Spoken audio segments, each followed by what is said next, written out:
If you are having repeated problems with your Chevrolet Malibu, it could be a lemon.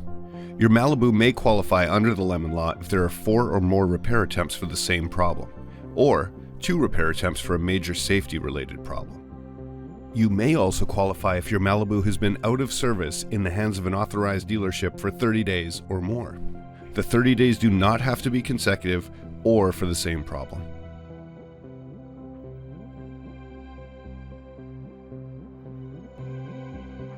Some of the more common Malibu issues include reduced engine power, slow acceleration, power steering, and brake warning lights.